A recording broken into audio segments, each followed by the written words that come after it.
Semangat pagi, Assalamualaikum warahmatullahi wabarakatuh. Materi yang akan saya berikan kali ini adalah untuk mata kuliah Akuntansi Keuangan Menengah 2, di mana pada pertemuan kelima sesuai dengan kontrak pembelajaran kita fokus pada ekuitas. Jadi ada 3 jenis perusahaan. Yang pertama itu adalah perusahaan perseorangan, ada perusahaan partnership, kemudian ada perusahaan corporate, perusahaan perseroan. Nah, kalau kita bicara mengenai ekuitas, maka fokus kita ini adalah pada perusahaan corporate. Ada karakteristik khusus yang dimiliki oleh perusahaan corporate. Yang pertama itu adalah mengenai pengaruh dari hukum perusahaan. Yang kedua itu adalah penggunaan dari sistem saham.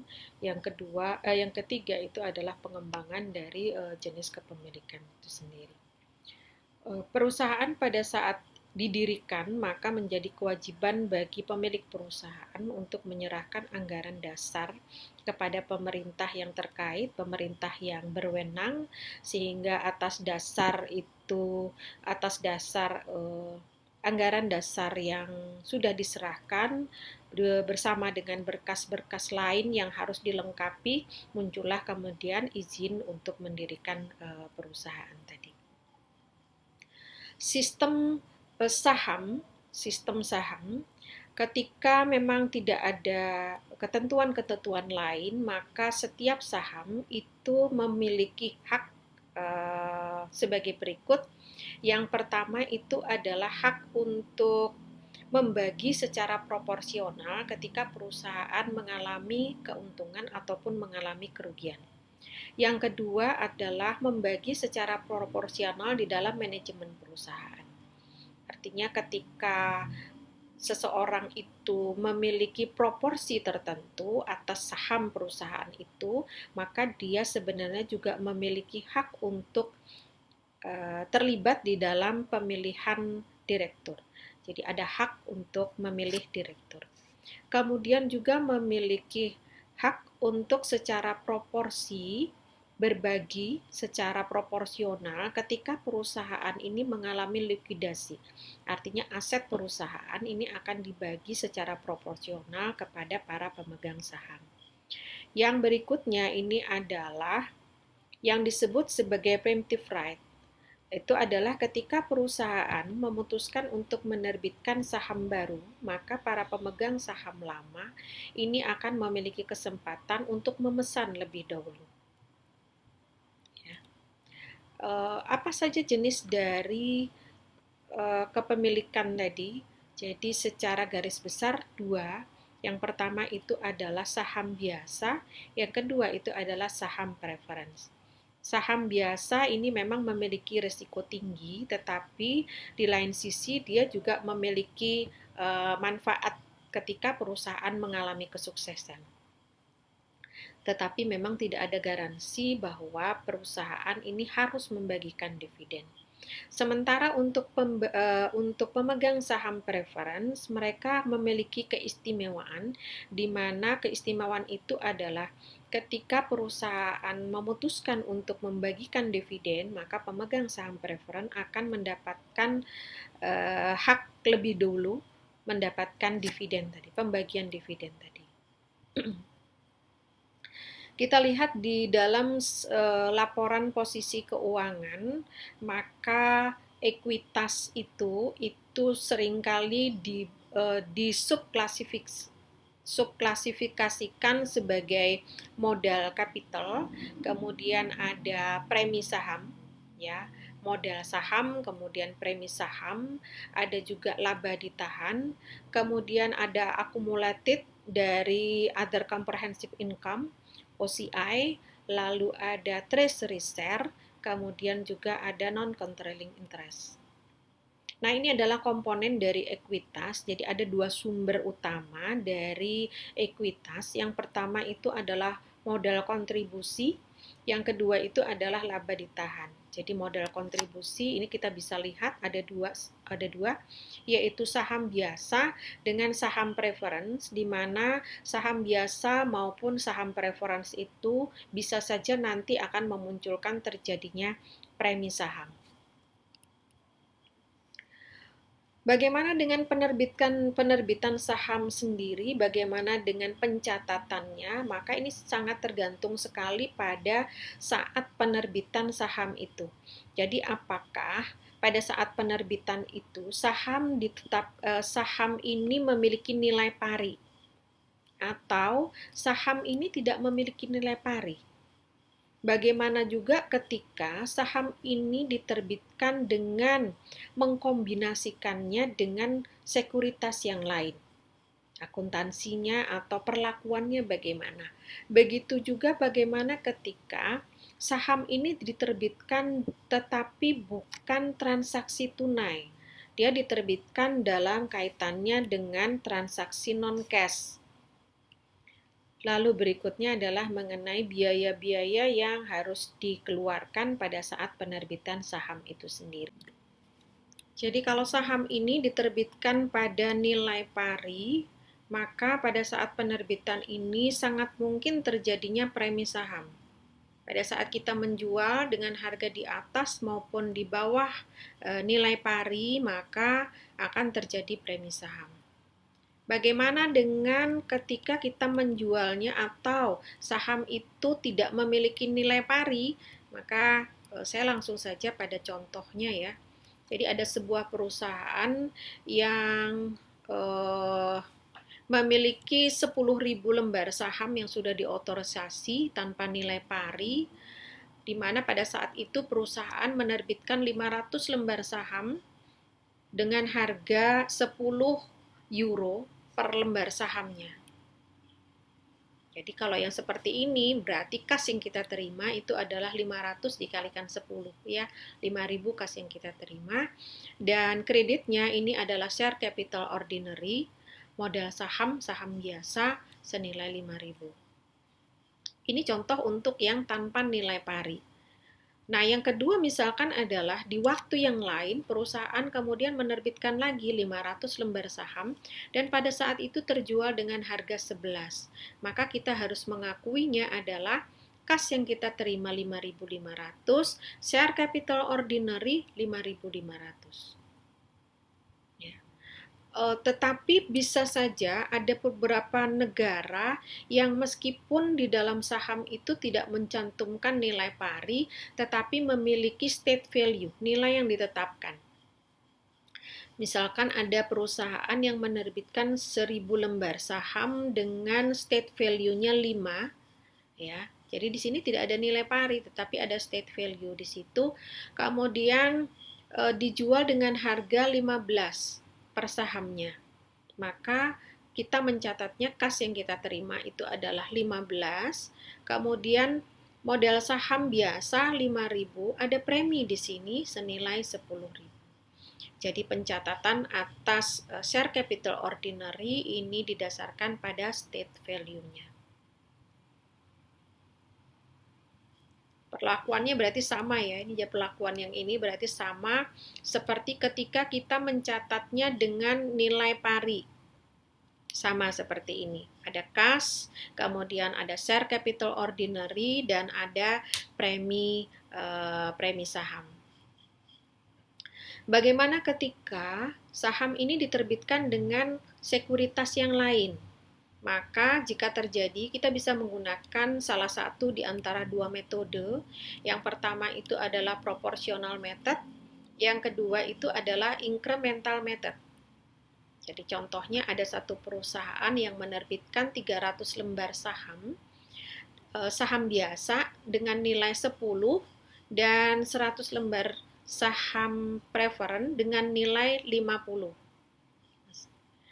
Dengan harga lamsamnya itu adalah 13.500. Nah, saham biasa ini memiliki market value 20 per lembar sahamnya. Saham preference ini memiliki market value 90 per sahamnya. Jadi ini ceritanya sebenarnya sama ketika kalian misalkan beli atau makan di McD gitu ya. Kalau kalian beli ayamnya sendiri, nasinya sendiri, Coca-Colanya sendiri, itu jatuhnya harganya kan akan lebih mahal dibandingkan ketika kalian beli paketan yang sudah terdiri dari nasi, ada ayam, ada Coca-Cola, kan gitu ya. Nah, ini kasusnya sama seperti itu. Jadi perusahaan ketika menjualnya ini paketan, paketnya itu terdiri dari saham biasa dan saham preference. Itu lebih murah dibandingkan ketika orang mau beli saham biasa sendiri dan saham preference sendiri. Jadi kalau kita gunakan proportional method, kita bisa lihat bahwa kita harus lihat dulu di market value-nya bagaimana. Kita lihat bahwa ordinary share ini tadi ada 300 lembar saham dengan market value-nya 20. Ya. Kemudian preference ini ada 100 lembar saham dengan market value-nya ini adalah 90. Sehingga market value pada saat itu untuk kedua lembar saham ini adalah sebenarnya 15. Tapi perusahaan jualnya dengan harga 13,5. Nah, ini komponen ini kemudian kita hitung. 6.000 dibagi 15.000 ketemu 40% untuk ordinary share dan 60% untuk saham preference. Nah, nilai atau persen ini adalah persen ini yang kemudian kita bawa ke penilaian ini. Jadi 13.500 dikalikan dengan 40% untuk saham biasa ketemu 5.400. Saham preferen 13.500 dikalikan dengan 60% ketemu 8.100. Jadi proporsional method ini kita lakukan ketika informasi-informasi itu bisa membuat kita menemukan formula untuk persennya di sini. Ya. Persennya di sini baru kita bisa menggunakan proporsional method ini. Nah, sekarang perhatikan ordinary ini 5.400, kemudian preference 8.100. Pencatatannya bagaimana? Pencatatannya ingat bahwa ini ada memiliki nilai pari. Nah, kalau ada nilai pari berarti nanti akan ada premi, ya, premi saham. Premi sahamnya tergantung sekali dari selisih antara nilai parinya dengan harga jualnya. Jadi di sini kalau kita lihat 300 untuk saham biasa dikalikan dengan 10 per lembar saham biasa. Sedangkan untuk saham preferen ini adalah 100 lembar saham preferen dengan par value ini adalah 50. Sehingga jurnal yang kita buat pada saat penerbitan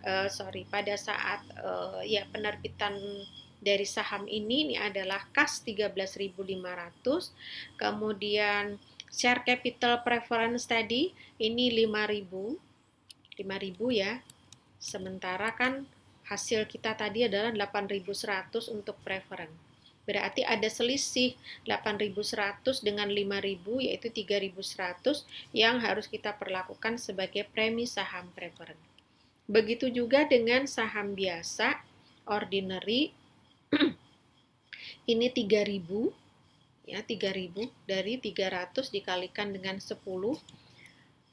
Lalu preminya berapa? Preminya tadi kita lihat, preminya berarti adalah selisihnya 5.400 dengan 3.000.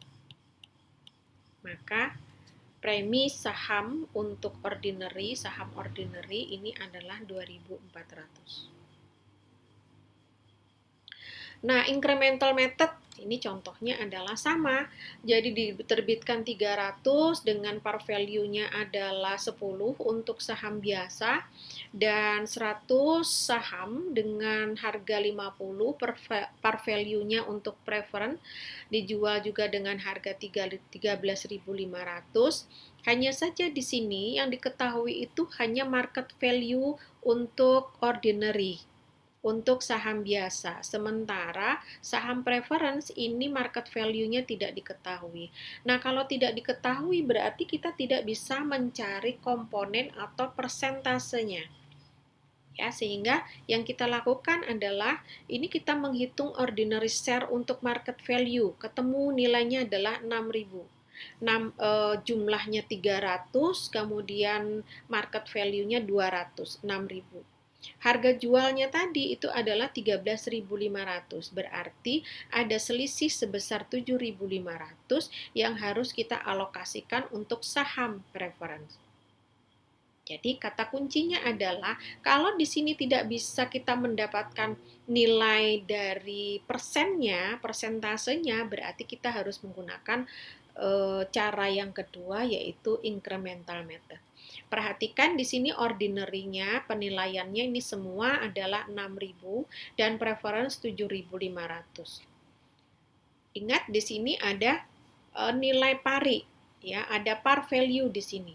Berarti kita tinggal nanti menghitung mengenai premi sahamnya berapa.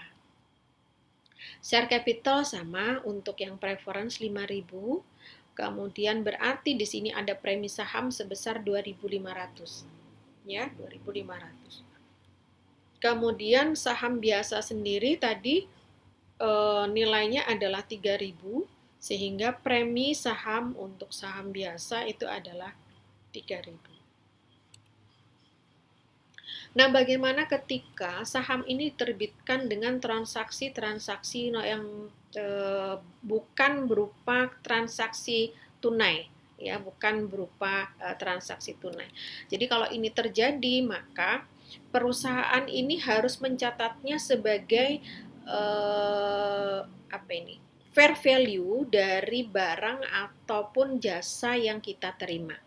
Jadi pencatatan yang harus kita lakukan ini didasarkan pada fair value dari barang atau jasa yang kita terima. Tetapi kalau fair value dari barang atau jasa ini tidak mudah untuk dilakukan pengukuran, maka kita bisa menggunakan fair value dari saham yang diterbitkan. Jadi ini contohnya.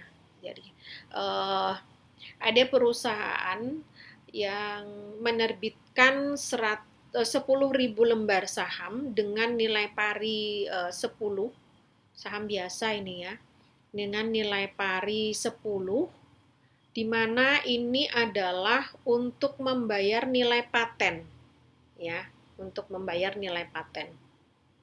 Nah, contoh-contoh yang ada ini adalah dalam kondisi-kondisi yang berbeda-beda. Jadi contoh pertama misalkan adalah perusahaan ini tidak bisa menentukan fair value dari paten. Jadi patennya nggak bisa ditentukan, tetapi mereka mengetahui bahwa fair value dari saham itu adalah 140.000. Jadi fair value dari saham itu adalah 140.000.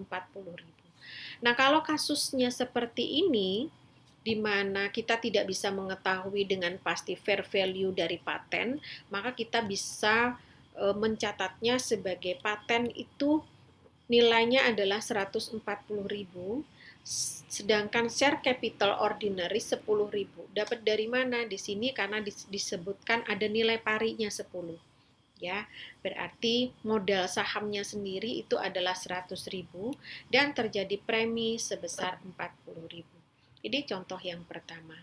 Contoh yang kedua, ini adalah ketika perusahaan ini tidak bisa menentukan mengenai fair value dari saham, tetapi mereka bisa menentukan bahwa fair value dari paten adalah 150.000. Jadi patennya 150.000 fair value-nya. Maka paten 150.000, share capital tadi adalah 100 dan ada premi saham di sini sebesar 50.000. Kasus kedua. Kasus ketiga. Kasus ketiga ini perusahaan ini tidak bisa menentukan fair value dari saham dan juga tidak bisa menentukan nilai fair value dari patennya. Nah, kalau sudah seperti ini maka perusahaan membutuhkan jasa dari konsultan yang sifatnya independen, di mana konsultan independen ini akhirnya bisa menemukan atau bisa menentukan bahwa paten ini nilainya adalah 125.000. Kok tahu? Ya didasarkan dengan banyak hal. Salah satunya adalah diskonto yang diharapkan dari cash flow-nya. Sehingga paten ini adalah 125.000, kemudian share capital ordinary 100, ada premi saham berarti di sini sebesar 25.000. Ya, jadi ini adalah contoh untuk penerbitan saham dalam transaksi non tunai. Nah, pada saat perusahaan ini menjual sahamnya, berarti di sini juga ada beberapa biaya-biaya yang harus dikeluarkan oleh perusahaan, termasuk adalah biaya akuntansinya, biaya legalnya, biaya cetak dan lain-lain, yang semuanya ini akan mengurangi jumlah yang kita terima dari penjualan. Fitur yang melekat pada saham preference, yang pertama adalah preferensi untuk dividen, yang kedua preferensi untuk aset pada saat perusahaan melakukan likuidasi, yang ketiga adalah bisa dikonversi menjadi saham biasa, yang keempat adalah dapat ditarik pada opsi perusahaan, dan yang kelima itu adalah tidak memiliki hak suara. Jadi seberapa banyak seseorang memiliki saham preference, itu tetap tidak akan memiliki hak suara di dalam perusahaan. Fitur dari saham preference sendiri ini ada yang kita sebut sebagai saham preference kumulatif, saham preference partisipatif, convertible, callable, redeemable. Jadi ini nanti akan saya jelaskan lebih lanjut di contoh soal nanti. Misalkan ada satu perusahaan yang menerbitkan 10.000 lembar saham dengan nilai 10, nilai parinya 10, ini saham preference ya, yang dijual pada harga 12. Maka perusahaan akan mencatatnya sebagai kas yang diterima 120.000, share capital preference 100.000, pada premi saham preference 20.000. Jadi pencatatannya sebenarnya tidak ada beda antara saham biasa dengan saham preference. Ya, di sini kita perhatikan ada nilai pari, sehingga kalau ada nilai pari dan penjualan pada saat itu berbeda dengan nilai pari, berarti terjadi premi saham. Nah, perusahaan itu juga memiliki kemungkinan untuk melakukan reakuisisi atas saham yang sudah mereka jual, ya.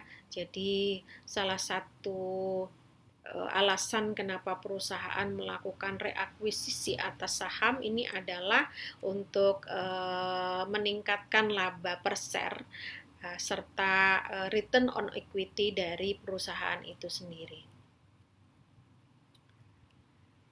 Ada dua cara yang dilakukan untuk mencatat mengenai pembelian dari saham yang sudah direakuisisi, atau namanya treasury share ya.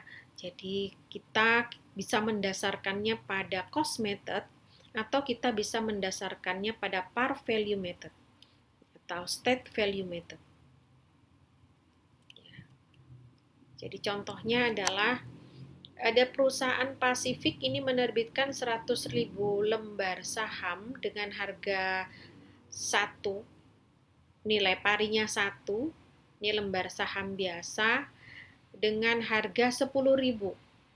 Jadi nilai parinya 1, tapi pada saat dijual harganya 10.000. Ada laba ditahan di situ sebesar 300.000. Jadi nanti munculnya di dalam laporan posisi keuangan di sisi ekuitas adalah yang seperti ini. Share capital ordinary, ini nilai parinya 1, yang diterbitkan itu adalah 100.000 lembar saham, ya, diterbitkan dan beredar ini 100.000. Kemudian di sini berarti terjadi premi.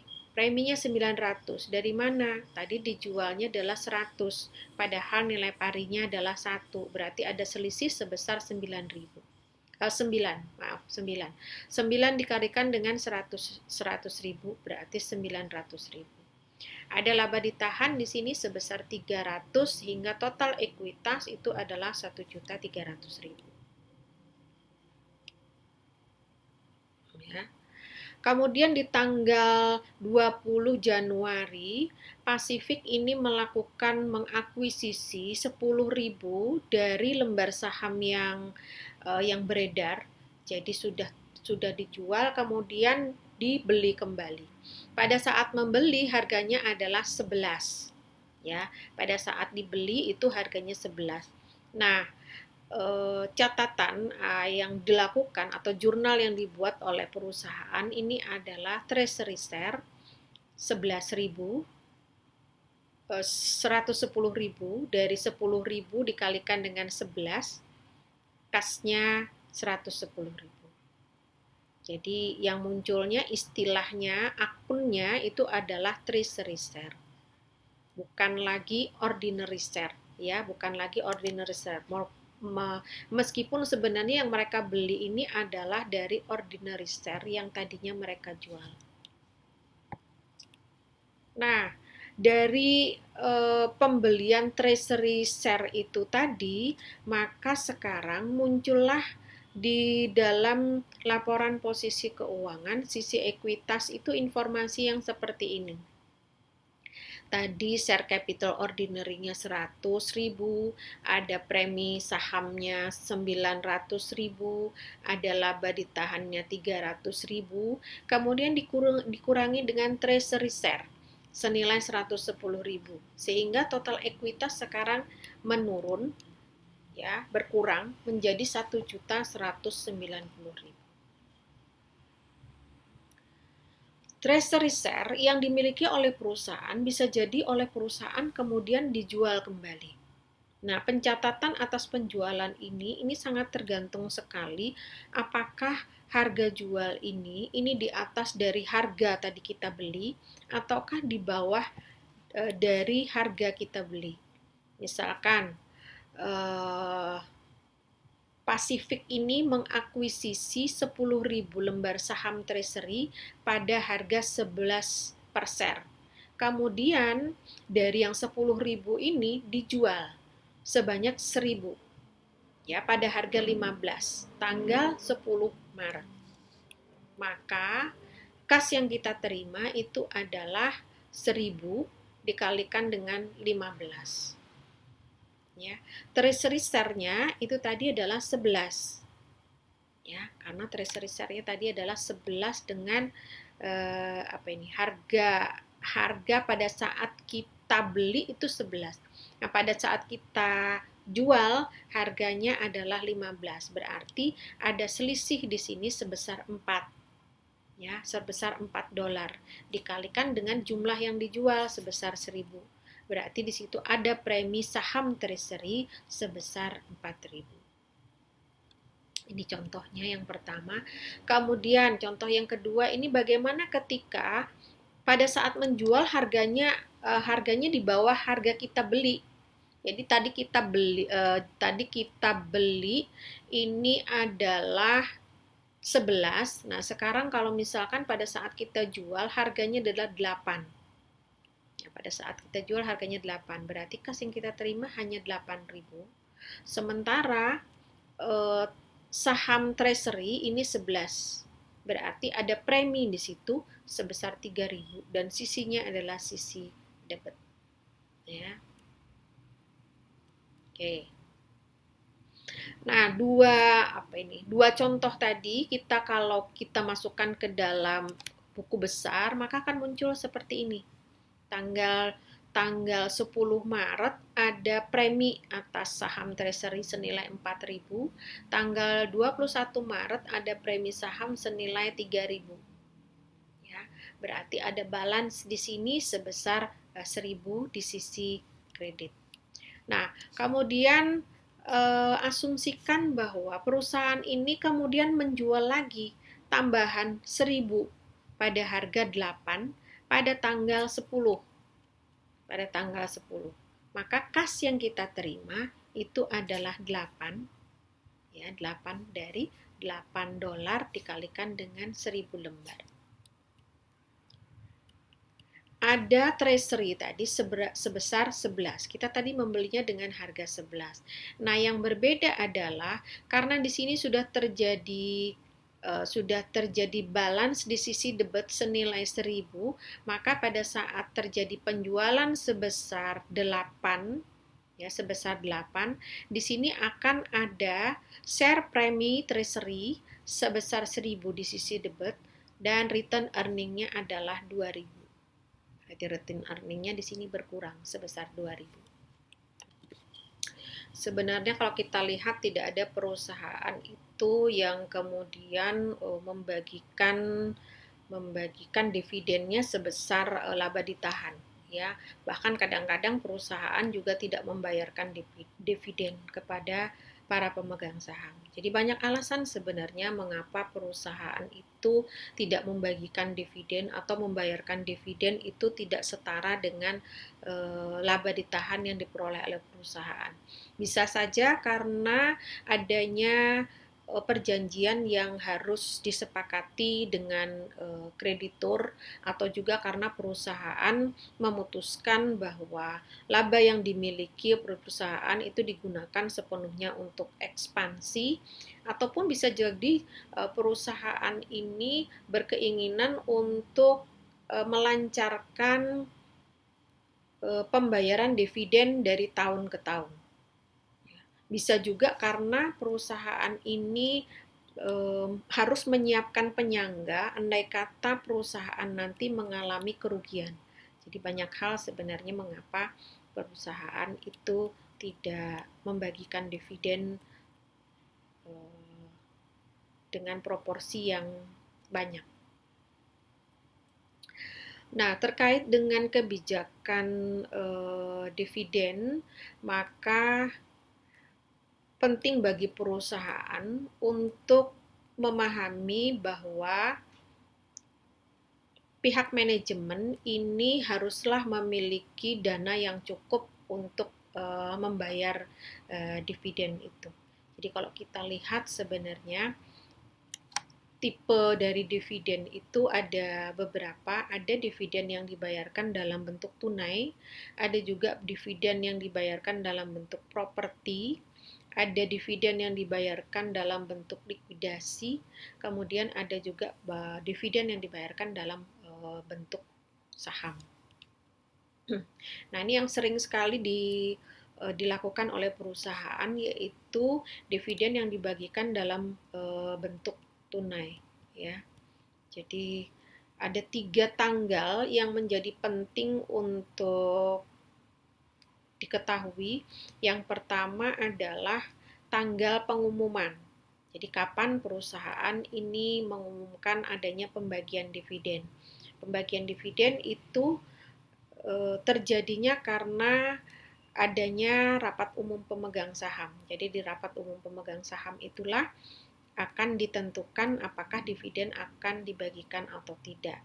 Nah, baru kemudian akan muncul pengumuman. Jadi setelah adanya rapat umum pemegang saham disepakati bahwa dividen akan dibagikan, maka akan muncul tanggal pengumuman. Biasanya di koran gitu ya, ada pengumuman seperti itu. Yang kedua itu adalah tanggal pencatatan, dan yang ketiga itu adalah tanggal pembayaran.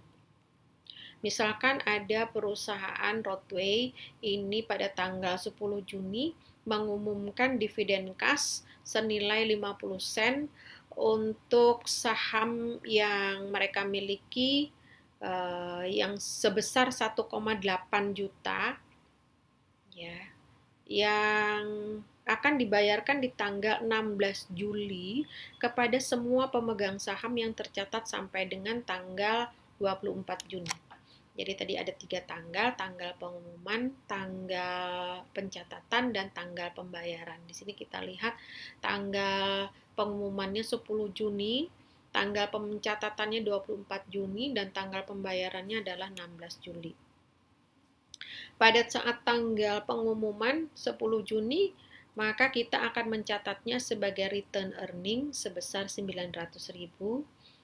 dikali 900.000 itu dari 1,8 juta tadi ya, 1,8 juta dikalikan dengan 0,5.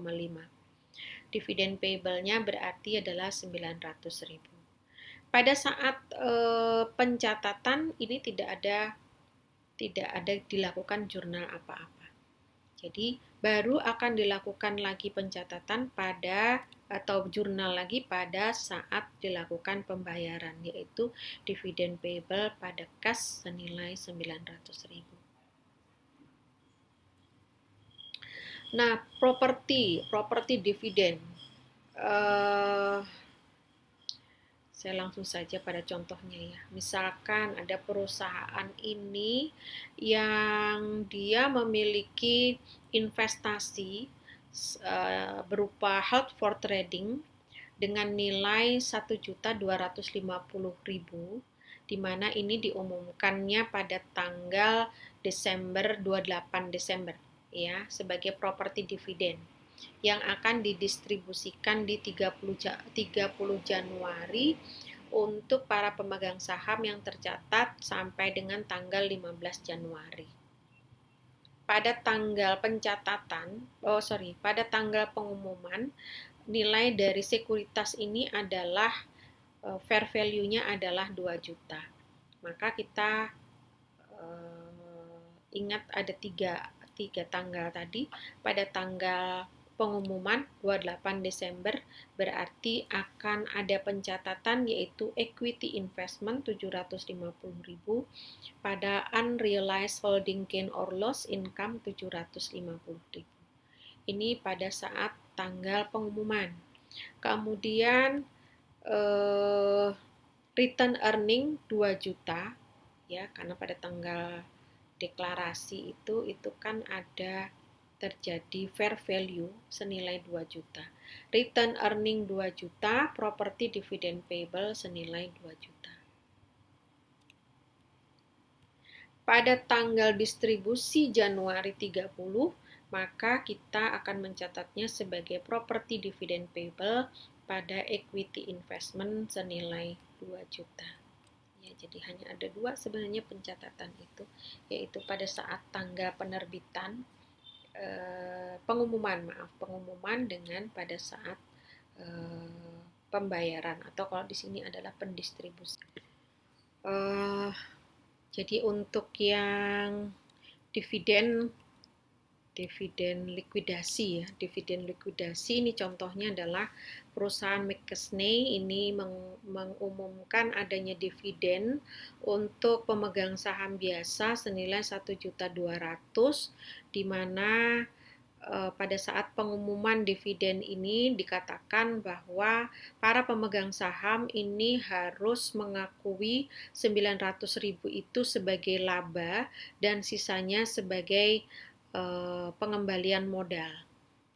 Maka informasi seperti itu perusahaan harus mencatatnya sebagai return earning senilai 900.000, lalu share premi ordinary 300.000, dan dividen payable-nya adalah 1.200.000.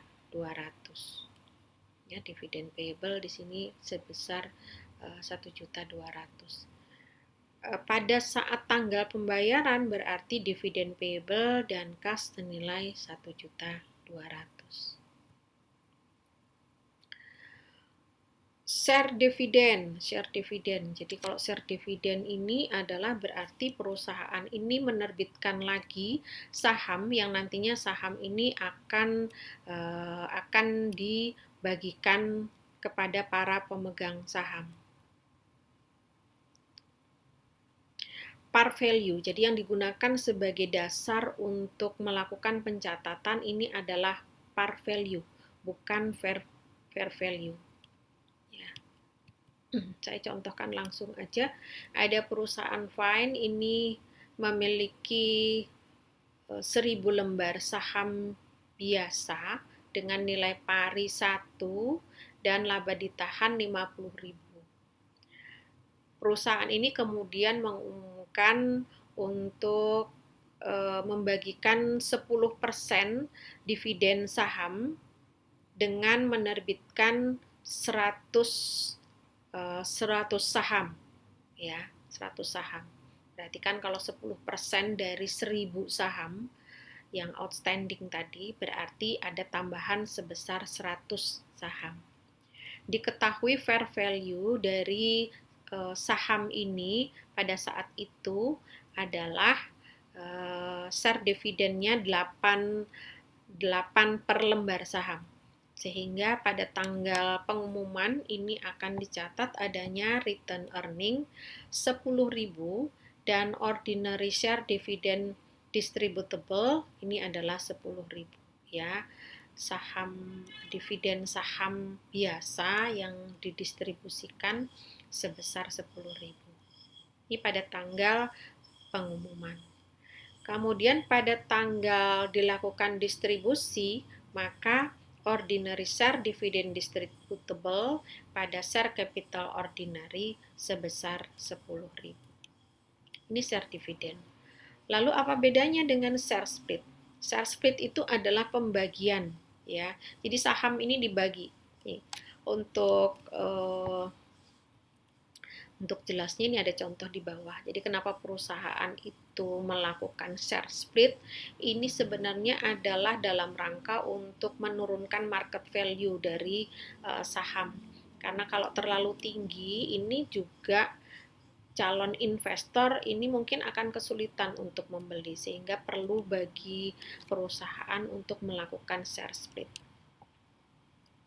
Contohnya ini.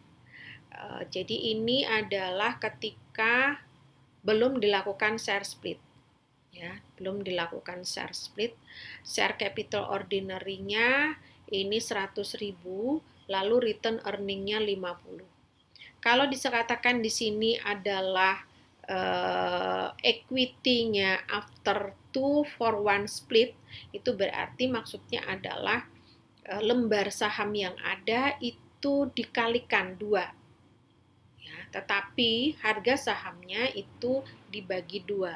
Jadi kalau di sini lembar sahamnya 100.000, maka setelah dilakukan share split dengan 2-for-1, ini lembar sahamnya menjadi 200. Tetapi nilai parinya kalau di sini adalah 1, berarti nilai parinya sekarang dibagi 2 menjadi 0,5. Sehingga kalau kita lihat sebenarnya sebelum dilakukan share split dengan setelah dilakukan share split, ini tidak akan merubah komposisi semua. Tadi totalnya tetap menjadi 150.000. Ya. Jadi decrease par value, increase number of share. Ada penurunan untuk par value-nya, tetapi ada peningkatan untuk number lembar sahamnya sendiri. Share split, apakah ini ternyata memang berbedakah dengan share dividend? Jadi kalau kita lihat tadi ya penjelasan yang tadi bahwa kalau share split itu menyebabkan terjadinya penambahan atas jumlah lembar saham. Share split itu serta menurunkan par value atau state value dari lembar saham. Sementara kalau share dividend ini terjadi memang penambahan atas jumlah lembar saham yang beredar, tetapi tidak menyebabkan terjadinya penurunan atas nilai par value-nya. Ya. Ada peningkatan dari total par value saham yang beredar. Jadi ini contoh dari tampilan ekuitas di dalam laporan posisi keuangan. Saya lanjutkan saja ke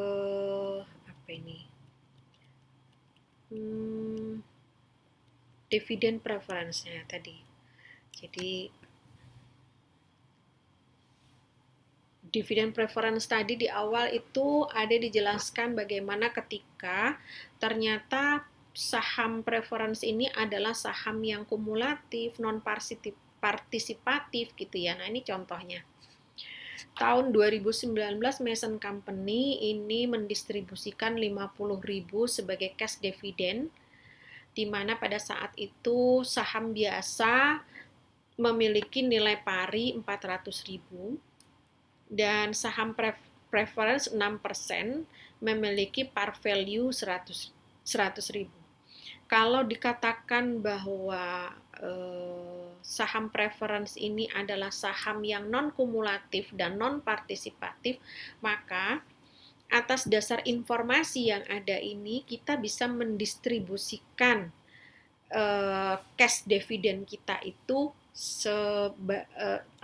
sebagai perhitungan seperti ini. Jadi yang dibagikan ini adalah 50.000. Pertanyaannya adalah 50.000 ini untuk yang pemegang saham preference biasa, pemegang saham preference berapa dan pemegang saham biasa berapa, kan gitu ya. Maka kita lihat di sini 6%, berarti preference ini akan menerima 6% dari 100.000 ya. Sementara sisanya 44.000 ini akan dibagikan kepada para pemegang saham biasa. Jadi perhitungan untuk yang non-kumulatif, non-partisipatif ini sederhana seperti ini. Ini contoh pertama. Kemudian yang kedua, dengan hal yang sama, hanya saja di sini dikatakan adalah saham preference ini adalah saham yang kumulatif non-partisipatif. Bagaimana kita mendistribusikan yang 50.000 ini tadi? Nah, kalau dia adalah kumulatif, berarti yang kemarin-kemarin yang belum dibayar ini harus dibayarkan. Di sini dikatakan bahwa belum dibayarkan dividen untuk 2 tahun sebelumnya. Ya, 2 tahun sebelumnya. Berarti 6% kalikan 100.000 dikalikan 2 tahun. 12.000. Kemudian di tahun ini masih ada lagi 6% jatahnya preference 6.000. Berarti sisanya ini adalah sebesar 32.000 yang menjadi haknya pemegang saham biasa. Ya, kumulatif non partisipatif. Bagaimana kalau ternyata ini adalah non kumulatif tetapi full partisipatif? Ya, non kumulatif full partisipatif. Non kumulatif berarti kan kalau memang tahun-tahun kemarin itu belum dibayarkan ya nggak ada masalah. Yang kita perhitungkan hanyalah yang sekarang ini. Nah, yang sekarang ini berapa pembagiannya kalau ini adalah full partisipatif? Berarti kalau full partisipatif kita harus menghitung nilai yang sama antara pemegang saham biasa dengan pemegang saham preference. Pemegang saham biasa ini 6%, berarti 6.000.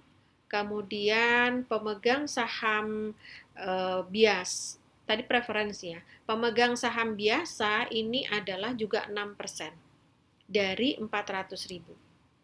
Sehingga 24. 6.000 ditambah 24.000 ini sudah 30.000.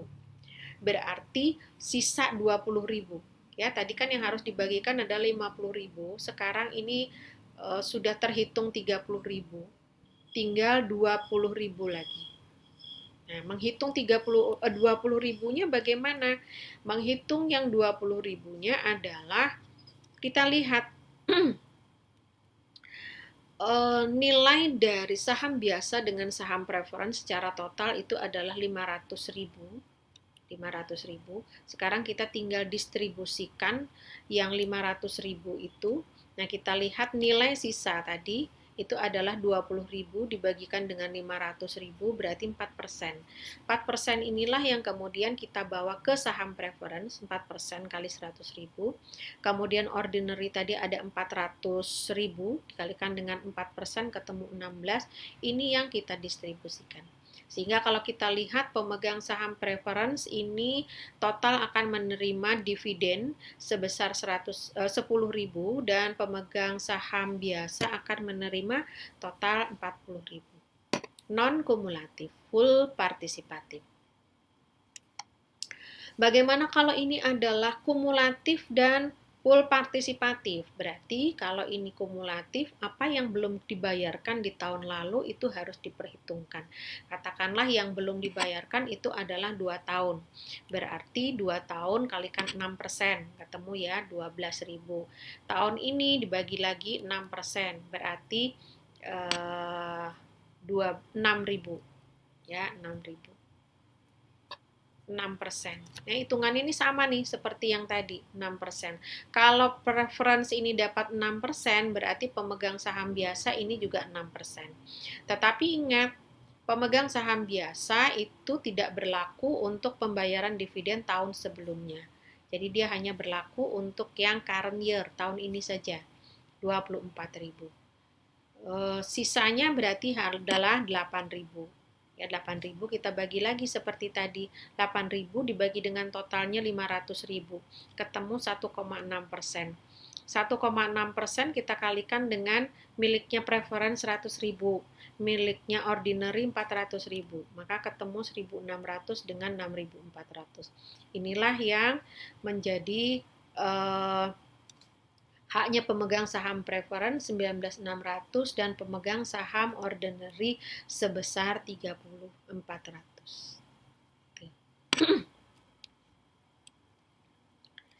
Oke. Untuk yang materi equity saya cukupkan sampai di sini. Semoga kalian bisa memahami apa yang saya jelaskan. Saya akhiri. Assalamualaikum warahmatullahi wabarakatuh.